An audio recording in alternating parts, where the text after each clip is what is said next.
새벽 5시 30분. 알람이 울리기 전에 소연의 눈이 떠졌어요. 창밖으로 파도 소리가 들렸죠. 겨울바다는 언제나 이랬어요. 차갑고 거칠고 끝없이 무언가를 씻어내려 하는. 소연은 침대에서 일어나 손을 펼쳐봤어요. 미세한 떨림이 여전했죠. 10년째 변하지 않는 모습이었어요. 유년의 그 교통사고 이후로 왼손 새끼손가락부터 시작된 떨림은 긴장하거나 찬 날씨에는 더 심해졌어요. 오늘도 시작이구나. 그녀는 조용히 중얼거리며 손을 주머니에 넣었어요. 옆방에서 아라가 잠든 숨소리가 들렸죠. 8살 첫 딸, 소연에게는 세상의 전부 같은 존재였어요. 부엌으로 향하는 발걸음이 조심스러웠어요. 아라를 깨우지 않으려고 말이죠. 따뜻한 물로 손을 적시니 떨림이 조금 나아졌어요. 이런 작은 방법들을 터득하는데 몇 년이 걸렸었죠. 소연은 거울 속 자신을 봤어요. 35. 아직 젊다고 할 수 있는 나이였지만 눈가에는 섬마을 바람이 새긴 주름들이 있었어요. 결혼 5년째 주말부부로 지내는 것도 우체국 일을 혼자 감당하는 것도 모두 이 작은 떨림 때문이었어요. 엄마 일어났어요? 아라의 목소리에 소연이 돌아섰어요. 벌써 일어났네. 좀 더 자도 되는데. 엄마가 일어나면 저도 일어나요. 오늘도 우체국 가죠? 아라는 방학 동안 엄마를 따라 우체국에 가는 걸 좋아했어요. 사람들이 편지와 택배를 가져올 때마다 신기해했죠. 특히 먼 곳에서 온 우편물들을 보며 눈을 반짝였어요. 그럼 얼른 세수하고 밥 먹자. 엄마가 토스트 만들어줄게. 아침 준비를 하는 동안 소연의 손은 계속 떨렸어요. 버터를 바를 때, 우유를 따를 때, 하지만 아라 앞에서만큼은 최대한 자연스럽게 보이려고 노력했어요. 아라가 모르게 손을 테이블 아래로 내리거나 양손을 함께 사용해서 떨림을 숨겼죠. 이미 익숙해진 동작들이었어요. 엄마, 아빠는 언제 와요? 이번 주말에 올 거야. 벌써 보고 싶어? 네, 아빠랑 바닷가 산책하고 싶어요. 선우는 육지에서 직장을 다녔어요.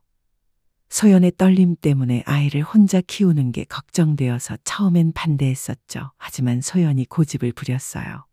섬에서 태어나 섬에서 자란 그녀에게는 이곳이 전부였거든요. 결국 선우가 주말마다 섬에 오는 것으로 타협했었어요. 그렇게 5년이 흘렀죠. 그래, 아빠 오면 같이 놀자. 7시가 되자 소연과 아라는 집을 나섰어요. 우체국까지는 걸어서 10분 거리였죠. 바닷바람이 차가웠어요. 소연은 손을 주머니 깊숙이 넣고 걸었어요. 우체국 건물이 보였어요. 파란 간판에 해운 섬우체국이라고 적혀 있었죠. 소연이 3년째 혼자 지키고 있는 곳이었어요. 자, 도착. 문을 열고 들어가자 익숙한 냄새가 났어요. 종이와 잉크 그리고 바다 냄새가 섞인. 소연은 스위치를 켜고 창구를 열었어요. 손을 주머니에서 빼낼 때 잠깐 망설였지만 이내 도장을 잡았어요. 첫 번째 배가 들어오는 사이렌 소리가 들렸어요. 오늘도 시작됐죠. 엄마, 저는 여기서 그림 그려도 돼요? 그럼 조용히 하고 있어. 소연은 창구에 앉아 오늘 처리해야 할 업무들을 확인했어요. 우편물 분류, 택배 접수, 연금 지급, 정해진 일상이었어요. 떨리는 손으로도 할 수 있는 자신만의 리듬이 있는 일들이었죠. 첫 손님이 들어왔어요. 마을 이장님이었죠. 소연아, 오늘도 일찍 왔구나. 네, 이장님, 보내실 게 있으세요? 소연은 자연스럽게 양손으로 우편물을 받았어요. 한 손으로는 위험했거든요. 도장을 찍을 때도 다른 손으로 종이를 잡았죠. 이런 작은 기술들이 그녀만의 노하우였어요. 떨림을 숨기는 것이 아니라 떨림과 함께 일하는 방법이었죠. 시계를 봤어요. 8시 30분. 하루가 본격적으로 시작되는 시간이었어요. 파도 소리가 창문을 통해 들려왔어요. 언제나처럼 일정한 리듬으로. 둘째는 없어. 아라 하나로도 충분해. 소연은 속으로 다시 한번 다짐했어요. 이 떨리는 손으로는 한 아이도 버거웠거든요. 그게 소연이 스스로에게 그어놓은 선이었어요. 이장 반송된 마음들. 태풍이 지나간 지 3일째 되는 날이었어요. 아침 첫 배에서 본점 직원이 내렸어요. 평소보다 큰 자루를 메고 있었죠. 소연 씨, 이번 태풍 때문에 반송 우편물이 많이 쌓였어요. 주소불명, 수취인불명 이런 것들 말이에요. 소연은 그 무거운 자루를 받아들며 한숨을 쉬었어요. 태풍 때마다 이런 일이 있었거든요. 바다가 거칠어지면 배가 끊기고 우편물들이 제대로 배달되지 않았죠. 얼마나 많이 왔나요? 한 50여 통 정도 될 거예요. 손편지들이 대부분이에요. 직원이 떠난 후 소연은 아라와 함께 반송 우편물들을 하나씩 꺼내봤어요. 주소불명, 수취인불명이라는 빨간 도장이 찍힌 편지들이었죠. 엄마, 이 편지들은 어떻게 되는 거예요? 글쎄, 보통은 보관하다가 일정 기간 지나면 폐기해야 해. 아라가 편지 봉투들을 자세히 들여다봤어요. 손글씨로 쓰인 주소들, 정성스럽게 붙인 우표들, 누군가의 마음이 담긴 흔적들이었죠. 엄마, 이 편지들 안에는 뭐가 적혀 있을까요? 그걸 어떻게 알아? 남의 편지인데. 하지만 돌아갈 곳이 없잖아요. 마치 길을 잃은 것 같아요. 아라의 말에 소연도 생각에 잠겼어요. 정말 그랬어요. 이 편지들은 갈 곳을 잃은 채 떠돌고 있었죠. 누군가의 마음이 담겨 있는데 점심시간이 되자 아라가 갑자기 뛰어나갔어요. 아라야, 어디 가는 거야? 금방 올게요. 30분 후 아라가 돌아왔어요. 손에는 색종이와 크레파스를 들고 있었죠. 엄마, 제가 좋은 생각을 했어요. 무슨 생각? 아라는 색종이에 뭔가를 그리기 시작했어요. 알록달록한 글씨로 포스터를 만들고 있었죠. 짜잔, 해운섬 우체국 특별 낭독회. 낭독회. 네, 이 반송 편지들을 사람들이 함께 읽어주는 거예요. 편지 주인은 없지만 그 마음만큼은 누군가가 들어줄 수 있잖아요. 소연은 깜짝 놀랐어요. 8살짜리 아이가 어떻게 이런 생각을. 하지만 아라야, 남의 편지를 함부로 열어볼 수는. 개인 정보는 빼고요. 그냥 예쁜 말들, 고마운 말들만 엄마가 골라주세요. 아라의 눈이 반짝였어요. 소연은 망설였어요. 이런 행사를 열면 사람들의 관심을 끌 텐데 그러면 자신의 떨림도 더 눈에 띄게 될 거였어요. 아라야, 엄마는 사람들 앞에 서는 게 좀. 엄마는 안 나와도 돼요. 제가 할게요. 엄마는 그냥 편지만 골라주세요. 아라의 순수한 열정 앞에서 소연은 할 말을 잃었어요. 아이는 엄마의 한계를 이해하고 있었던 거죠. 그날 저녁, 소연은 반송 편지들을 하나씩 열어봤어요. 개인정보가 들어간 부분은 가리고 마음을 담은 문장들만 골라냈죠. 미안해, 그때 화낸 게. 건강하게 지내고 있니? 보고 싶다는 말을 왜 그때 못했을까? 편지 하나하나에는 누군가의 진심이 담겨 있었어요. 화해하고 싶은 마음, 그리운 마음, 사랑하는 마음. 아라야, 네? 낭독회 한 번만 해보자. 아라의 얼굴이 환해졌어요. 정말요? 진짜로요? 응, 정말 한 번만이야. 그리고 엄마는 뒤에서만 도울게. 와, 고마워요, 엄마. 아라가 소연을 꼭 안았어요. 그 순간 소연의 가슴이 따뜻해졌어요. 아이의 순수한 마음이 자신의 두려움보다 크게 느껴졌거든요. 밤늦게까지 모녀는 낭독회 준비를 했어요. 어떤 편지를 읽을지, 언제 할지, 누구를 초대할지. 그런데 아라야, 사람들이 올까? 올 거예요, 분명히요. 우리 섬 사람들은 마음이 따뜻하거든요. 창밖으로 파도 소리가 들려왔어요. 언제나와 다름없는 소리였지만 오늘은 왠지 다르게 들렸어요. 마치 무언가 새로운 시작을 알리는 것처럼. 소연은 자신도 모르게 떨리는 손을 보며 생각했어요. 이 작은 결정이 자신의 삶을 어떻게 바꿀지 아직 몰랐죠. 하지만 아라의 환한 미소를 보니 후회는 되지 않았어요. 다음 날부터 본격적인 준비가 시작될 예정이었어요. 3장, 첫 핀치 놓치는 순간들. 낭독회 소식이 섬에 퍼지기 시작했어요. 아라가 만든 포스터를 마을 곳곳에 붙이고 다녔거든요. 반응은 다양했어요. 소연아, 좋은 일 하는구나. 우리도 도와줄게. 하지만 모든 반응이 긍정적이지는 않았어요. 떨리는 손으로 그런 일까지 하겠다고 무리하는 거 아냐? 그런 말들이 소연의 귀에 들어올 때마다 가슴이 아팠어요. 하지만 이미 시작한 일이었죠. 낭독회 준비를 위해 소연은 마을 사람들을 찾아다녔어요.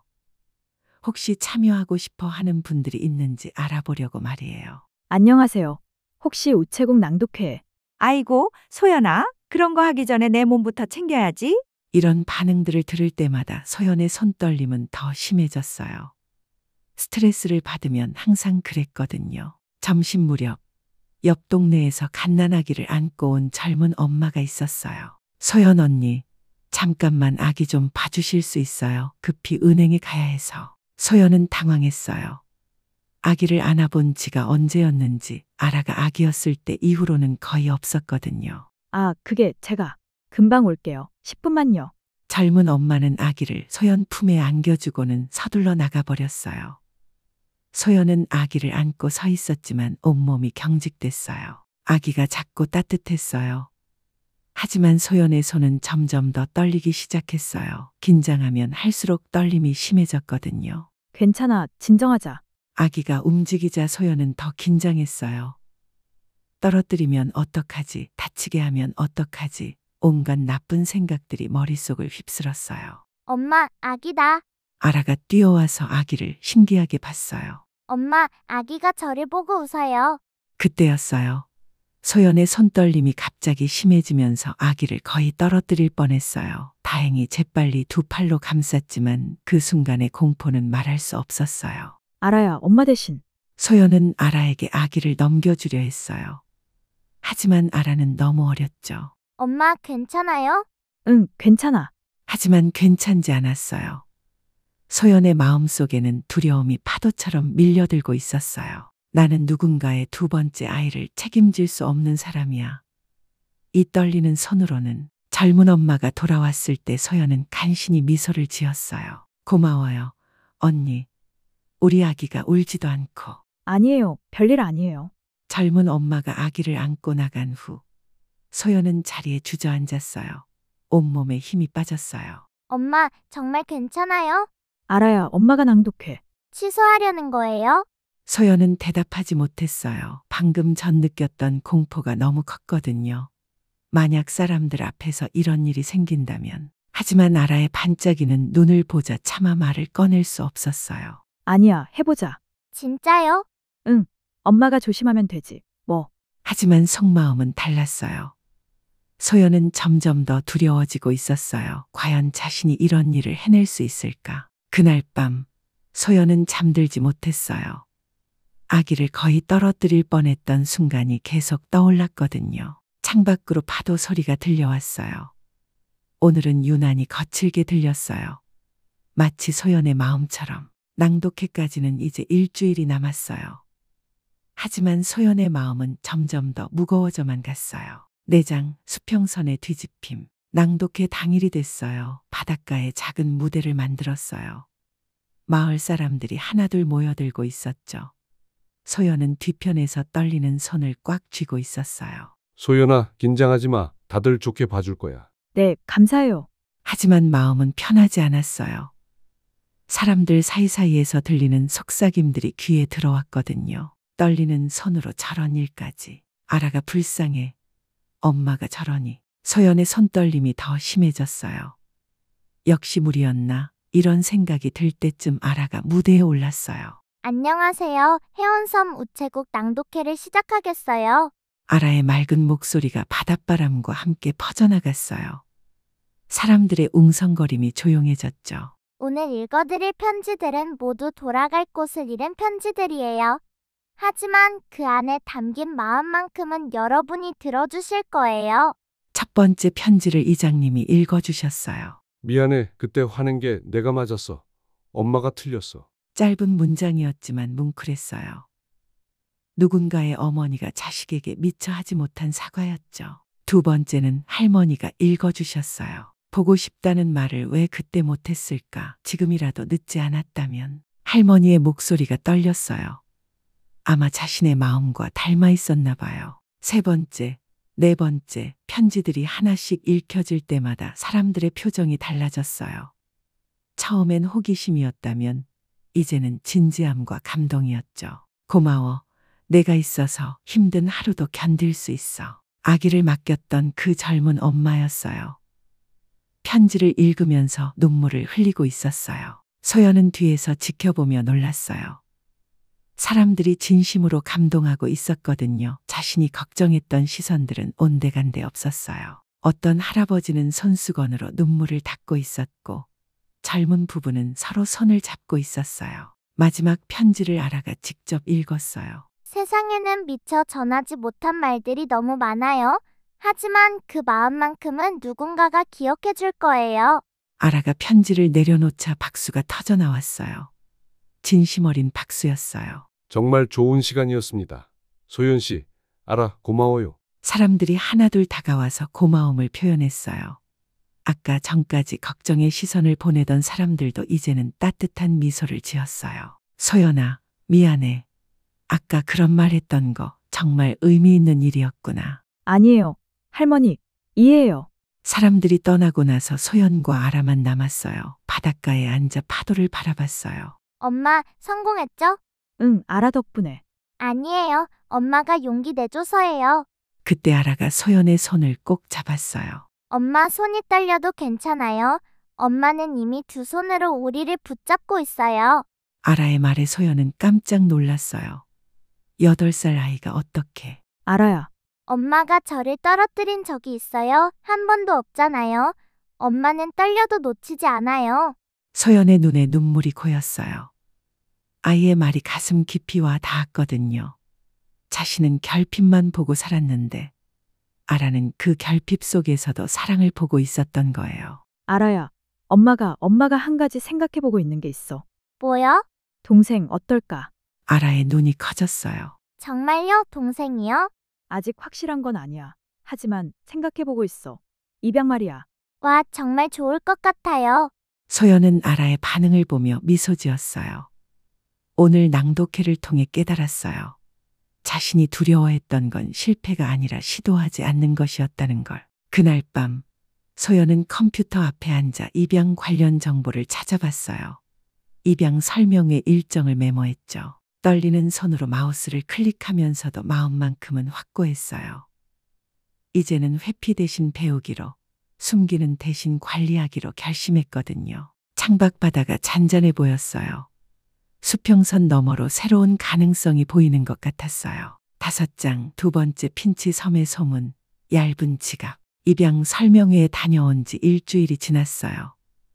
소연의 마음은 복잡했어요. 생각보다 절차가 까다로웠거든요. 가정환경, 경제적 능력, 건강 상태 모든 면에서 철저한 심사가 있어요. 상담사의 말이 계속 머릿속을 맴돌았어요.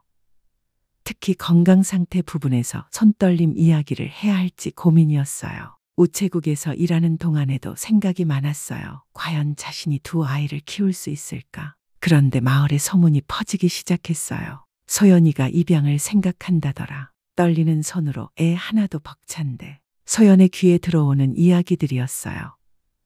작은 섬마을에서 소문은 빠르게 퍼졌어요. 소연아, 무리하지 마라. 아라만 잘 키워도 충분해. 이런 말들을 들을 때마다 소연은 흔들렸어요. 정말 무리하는 건 아닐까? 더 큰 문제는 경제적인 부분이었어요. 우체국 월급으로는 두 아이를 키우기에 빠듯했어요. 선우의 수입을 합쳐도 여유롭지 않았죠. 선우야, 우리 정말 할 수 있을까? 걱정 많이 되지? 나도 솔직히. 선우도 확신이 서지 않는 눈치였어요. 경제적 부담도 부담이지만 소연의 손떨림을 누구보다 잘 알고 있었거든요. 그러던 어느 날 드디어 보호소 방문 날이 됐어요. 소연과 선우, 아라가 함께 육지로 나갔어요. 먼저 아이들과 편안하게 만나보세요. 서로에게 어떤 느낌인지. 여러 아이들이 있었어요. 각자의 사연을 안고 있는 아이들이었죠. 소연은 긴장한 채로 아이들을 바라봤어요. 그때 한 구석에서 책을 읽고 있는 소년이 눈에 들어왔어요. 10살 정도로 보이는 조용한 아이였어요. 민이에요. 말수가 적지만 착한 아이죠. 민이라는 소년이었어요. 소연이 다가가자 민은 고개를 들었어요. 그리고 바로 시선을 피했어요. 안녕, 나는 소연이야. 응. 민은 대답하지 않고 다시 책을 봤어요. 소연은 당황했어요. 아이가 자신을 거부하는 것 같았거든요. 안녕, 나는 아라야. 몇 살이야? 10살. 아라에게는 대답을 했어요. 소연은 마음이 복잡해졌어요. 첫 만남이니까요. 시간이 필요해요. 그날 만남은 어색하게 끝났어요. 민은 끝까지 소연과 눈을 마주치지 않았거든요. 집으로 돌아오는 길에 선우가 말했어요. 아이가 마음을 열지 않는 것 같은데. 그럴 수도 있지. 처음이니까. 미니 오빠, 슬퍼 보였어요. 아라의 말이 맞았어요. 민의 눈에는 깊은 슬픔이 있었어요. 그 후로 몇 번 더 만났지만 상황은 크게 달라지지 않았어요. 민은 여전히 소연을 피했어요. 아무래도 다른 가정을 알아보시는 게 직원의 말에 소연은 충격을 받았어요. 자신이 거부당하고 있다는 느낌이었거든요. 집에 돌아온 후 소연은 한동안 말이 없었어요. 소연아, 괜찮아? 내가 부족한 건 아닐까? 떨리는 손 때문에. 그런 게 아닐 거야. 하지만 소연은 확신할 수 없었어요. 마을 사람들의 말, 경제적 부담, 그리고 민의 거부까지 모든 게 자신을 압박하고 있었어요. 엄마, 포기하는 거예요? 아니야, 아직은 아니야.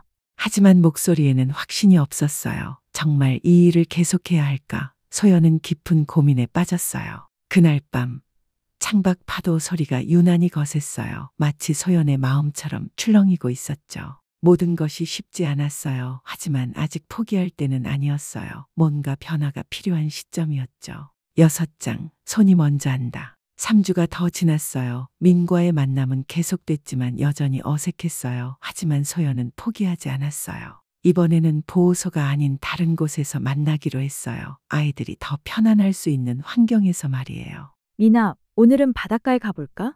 네. 짧은 대답이었지만 예전보다는 나았어요. 소연과 선우, 아라 그리고 민은 함께 바닷가로 향했어요. 겨울 바다였지만 햇살이 따뜻했어요. 민은 파도를 신기하게 바라봤어요. 민이 오빠 바다 처음 봐요? 아니야, 하지만 이렇게 가까이는 처음이야. 민이 처음으로 자연스럽게 말했어요. 소연은 반가웠지만 여전히 민은 자신보다는 아라와 더 편해 보였어요. 바닷가를 걸으면서 아라가 조개 껍데기를 주워왔어요. 예쁘죠? 민이 오빠도 주워봐요. 민이 조심스럽게 조개 껍데기를 줍기 시작했어요. 그런 민을 보며 소연은 마음이 따뜻해졌어요. 그런데 갑자기 하늘이 어두워지더니 겨울비가 내리기 시작했어요. 비가 오네. 얼른 피하자. 네 사람은 근처 정자로 뛰어갔어요. 하지만 바닥이 미끄러웠어요. 소연이 민의 손을 잡으려는 순간이었어요. 소연의 손이 떨렸어요. 긴장하면 항상 그랬거든요. 하지만 이번에는 달랐어요. 민이 소연의 떨리는 손을 보고는 자연스럽게 그 손을 감쌌어요. 괜찮아요. 짧은 한마디였지만 소연에게는 성광 같았어요. 아이가 자신을 거부하는 게 아니라 보호하려 했던 거였어요. 미나, 저도 가끔 무서워요. 새로운 가족이 생긴다는 게? 민이 처음으로 마음을 열었어요. 그동안 소연을 피했던 이유가 거부감이 아니라 두려움이었던 거죠. 하지만 아라 말이 맞는 것 같아요. 손이 떨려도 놓치지 않으시잖아요. 미나, 정말 그렇게 생각해. 네, 저를 떨어뜨리지 않으실 거예요. 그죠? 소연의 눈에 눈물이 고였어요. 이 아이는 자신의 약점을 약점으로 보지 않고 있었어요. 비가 그치자 네 사람은 다시 바닷가를 걸었어요. 이번에는 민이 소연 옆에서 걸었어요. 우리 정말 가족이 될 수 있을까요? 저 정말 가도 될까요? 물론이지. 우리 모두 원하고 있어. 그날 밤 소연은 결심했어요. 도망치듯 미뤄온 모든 서류에 서명하기로 말이에요. 선우야, 내일 최종 서류 작성하러 가자. 정말? 확신해? 응, 미니가 내 손을 잡아줬어. 이제 내가 그 손을 놓지 않을 차례야. 선우도 고개를 끄덕였어요. 휴가를 마쳐서 함께 최종 절차를 밟기로 약속했어요. 그날 밤 아라가 말했어요. 엄마, 미니 오빠 방은 어디에 만들어줄 거예요? 글쎄, 어디가 좋을까? 제 방 옆에요. 그럼 밤에 무서우면 제가 옆에 있어줄 수 있어요. 아라의 말에 소연은 웃음이 났어요. 8살 아이가 이미 언니가 되어 있었던 거예요. 창밖으로 파도 소리가 들려왔어요. 오늘은 차분하고 따뜻하게 들렸어요. 마치 새로운 시작을 축복해주는 것처럼. 이제 진짜 마지막 단계만 남았어요. 서명과 함께 새로운 가족이 시작될 예정이었어요. 7장, 서명과 파도. 최종 서류 작성 날이 됐어요. 소연과 선우는 일찍 일어나 육지로 향했어요. 아라는 학교 때문에 섬에 남았죠. 보호소에 도착하자 담당자가 반갑게 맞이했어요. 드디어 오늘이네요. 준비 다 되셨죠? 네, 떨리지만 준비됐어요. 정말 떨렸어요. 손도 떨렸지만 마음도 떨렸거든요. 이제 정말 두 아이의 엄마가 되는 거였어요. 서류를 하나씩 확인하면서 담당자가 설명했어요. 여기 서명하시면 모든 절차가 완료돼요. 소연이 펜을 들었어요. 손이 떨렸지만 물러서지 않았어요. 천천히 정성스럽게 자신의 이름을 썼어요. 김소연. 선우도 옆에서 서명을 마쳤어요. 도장이 찍히는 순간 담당자가 웃으며 말했어요. 축하드려요. 이제 정식으로 가족이 되셨어요. 그 순간 소연의 가슴이 뭉클해졌어요. 떨리는 손으로도 해낸 일이었어요. 민이 소연 앞에 왔어요. 이제 정말 가족인가요? 그럼 우리 아들. 민의 얼굴에 처음으로 환한 미소가 떠올랐어요. 소연도 눈물을 참을 수 없었어요. 섬으로 돌아가는 배 안에서 민이 창밖을 바라봤어요. 저기가 제가 살 섬이에요. 응, 저기가 우리 집이야. 여기서부터 내 자리죠? 그럼 당연하지. 소연이 고개를 끄덕이자 민이 안도의 표정을 지었어요. 배가 섬에 도착하자 아라가 부두에서 기다리고 있었어요. 미니 오빠 드디어 왔어요. 알아야. 두 아이가 서로 안았어요. 정말 남매 같은 모습이었죠. 집에 도착해서 민의 방을 보여줬어요. 아라 방 옆에 마련된 작은 방이었어요. 여기가 제 방이에요. 네, 제가 직접 꾸며줬어요. 벽에는 아라가 그린 그림들이 붙어 있었어요. 가족 그림도 있었는데 4명이 손을 잡고 서 있는 모습이었어요. 하지만 첫날 밤은 쉽지 않았어요. 잠이 안 와요. 낯선 집, 낯선 냄새, 낯선 소리들, 민에게는 모든 게 새로웠어요. 괜찮아. 시간이 필요해. 소연이 민의 방에 들어가 앉았어요. 정말 저를 버리지 않을 거예요. 절대 안 버려. 약속해. 하지만 민은 계속 뒤척였어요. 울음소리도 났어요. 그때 아라가 슬그머니 민의 방으로 들어왔어요. 미니 오빠, 저도 처음엔 무서웠어요. 정말? 네, 엄마 아빠가 헤어질까봐. 하지만 괜찮았어요. 아라가 민 옆에 누웠어요. 우린 같은 배야. 이 집에서 태어나지 않았지만 이제 여기가 우리 집이에요. 같은 배. 엄마는 우리를 지켜줄 거예요. 손이 떨려도 말이에요. 아라의 말을 들으며 민이 조금씩 진정됐어요. 새벽녘이 되자 집안이 조용해졌어요. 파도 소리도 잔잔해졌어요. 4명의 숨소리가 집안에 고요히 퍼져 있었어요. 소연은 거실에 앉아 창밖을 바라봤어요. 떨리는 손으로도 이룬 작은 기적이었어요. 이제 진짜 시작이었어요. 4명이 함께 만들어갈 새로운 이야기의 시작이었죠. 8장, 새 이름표. 민이 온 지 한 달이 지났어요. 아침 햇살이 우체국 창문으로 들어왔어요. 소연은 창구를 열며 새로운 하루를 시작했어요. 창구 위 작은 우편함에 새로운 이름표가 붙어 있었어요. 김소연, 박선우, 김아라, 김민이라고 적힌 4개의 이름이었죠. 오늘도 시작이구나. 소연의 손은 여전히 떨렸어요. 하지만 이제는 숨기지 않았어요. 필요한 동작은 천천히 하고 위험한 순간에는 도움을 요청하는 법을 배웠거든요. 엄마, 미니 오빠가 또 편지 썼어요. 민은 매일 한 장씩 반송 편지에 자신의 말을 덧붙이고 있었어요. 나는 돌아왔다. 진짜 집을 찾았다. 짧지만 진심이 담긴 문장이었어요. 민에게는 이 섬이 진짜 집이 된 거였어요. 첫 번째 배가 들어오는 사이렌이 울렸어요. 소연아, 오늘도 바쁠 것 같구나. 네, 이장님, 좋은 하루 되세요. 이장님이 나간 후 아라가 포스터를 들고 왔어요. 엄마, 이번 달 낭독회 포스터 어때요? 낭독회는 이제 정례 행사가 됐어요. 매달 둘째 주 토요일마다 바닷가에서 열렸죠. 마을 사람들도 모두 기다리는 행사였어요. 좋네. 미니도 이번에는 참여한다고. 네, 처음에는 부끄러워했는데 이제는 자신 있대요. 민이 우체국 문을 열고 들어왔어요. 학교에서 돌아오는 길이었죠. 엄마, 저 왔어요. 엄마라는 호칭이 자연스러워진 지 얼마 되지 않았어요. 하지만 이제는 누구보다 당연하게 불렀죠. 어서 와. 숙제는? 다 했어요. 아라랑 같이 했거든요. 두 아이는 정말 남매가 됐어요. 서로 도와주고 챙겨주는 모습이 기특했어요. 점심시간이 되자 4명이 함께 밥을 먹었어요. 선우가 이번 주부터는 섬에서 일할 수 있게 됐거든요. 오늘 저녁에 바닷가 산책할까? 좋아요. 미니 오빠도 같이 가요.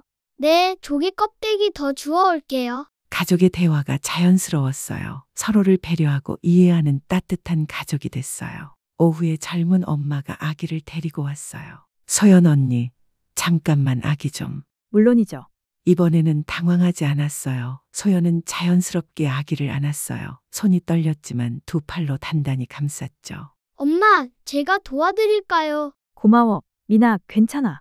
민이 옆에서 아기를 신기하게 바라봤어요. 저도 이렇게 작았을까요? 그럼 너도 한때는 이렇게 작고 예뻤어. 젊은 엄마가 돌아온 후 민이 말했어요. 엄마는 정말 안전해요. 손이 떨려도 절대 놓치지 않아요. 미나, 저 정말 행복해요. 여기 와서. 민의 고백에 소연은 가슴이 뭉클해졌어요. 저녁 무렵 가족 4명이 바닷가를 걸었어요. 석양이 바다를 물들이고 있었죠. 우리 정말 행복하죠? 그럼 이보다 좋을 수 없지. 파도가 발밑에서 부서졌어요. 배가 들어오는 사이렌 소리가 멀리서 들려왔어요. 우체국에서 도장 찍는 소리, 아이들의 웃음소리, 바다의 파도 소리, 모든 소리가 한 장면에 포개졌어요. 우리 집에 가자.